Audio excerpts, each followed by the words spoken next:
আজকে আমাদের পবিত্র মাহ রমজান শেষ, আগামীকাল ইনশাআল্লাহ শাওয়ালের চাঁদ হবে, আগামীকাল ঈদুল ফিতর অনুষ্ঠিত হবে। আজকে আমরা এই ইফতার মাহফিলের আয়োজন করেছি কোরআনের পূর্ববাড়ি নামে মসজিদে। আজকে আমাদের ইফতার মাহফিলের উদ্দেশ্য ছিল এই 21শে রমজান, এই বাচ্চারা চুপ থাকো, রমজানের 21 তারিখ হযরত মাওলা আলী ইমাম হাসান হোসেনের আব্বাজান হযরত মাওলা আলী রাদিয়াল্লাহু আনহু উনি দুনিয়া থেকে বিদায় নিয়েছিলেন। উনি এই মাসে শহীদ হয়েছে, বলেন সুবহানাল্লাহ। আমরা অনেকে জানি না ইমাম হাসান হোসেন যখন শহীদ হয়েছে, হযরত মাওলা আলী রমজান মাস রোজার মাসে 21 তারিখ উনি শহীদ হয়েছে। উনারে রোজার মাসের 19শে রমজান রোজার 19 তারিখ এরকম মাওলা আলী যখন নামাজ পড়াইতেছিলেন, উনারে পিছন দিক দিয়ে এক লোক মুসল্লি, নামদারি মুসল্লি, পিছন দিক দিয়ে মাওলা আলীকে সেজদার মধ্যে গিয়া সে তরোয়াল দিয়ে 13টা কারবার মধ্যে 17টা আঘাত করছে। 19শে রমজান মাওলা আলীকে আঘাত করছে।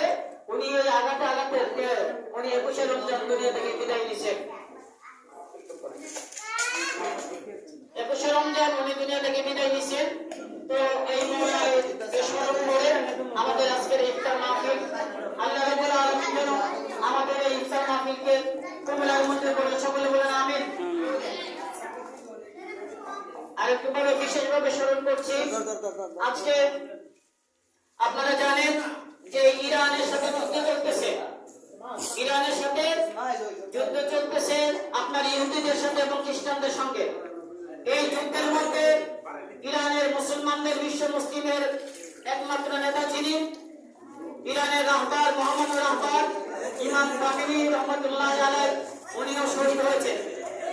উনি শাহাদাত বরণ করেছেন এবং অনেক মানুষ ইরানের অনেক মুসলমান আজকে তারা এত কষ্ট তাদের উপর বোমা পড়তেছে, শত শত বোমা মারতেছে ইহুদি ইসরায়েলিরা। এই কষ্টের পরে তারা আল্লাহকে ডাকতেছে, স্মরণ করতেছে। স্কুলের মধ্যে বোমা মারতে অনেক ছাত্রছাত্রী শহীদ হয়েছে। ইরানের সকল শহীদদেরকে স্মরণ করে আমরা আজকে এই ইফতার মাহফিল থেকে স্মরণ করছি। সেই সাথে মহান আল্লাহ রাব্বুল আলামিনের দরবারে দোয়া করি আল্লাহ রাব্বুল আলামিন যেন ইরানকে বিজয় দান করে, সবাই বলুন আমিন। ইহুদি খ্রিস্টানদেরকে যেন আল্লাহ ধ্বংস করে এবং ইরানকে যেন বিজয় দান করে, সবাই বলুন আমিন। আলহামদুলিল্লাহ রাব্বিল আলামিন।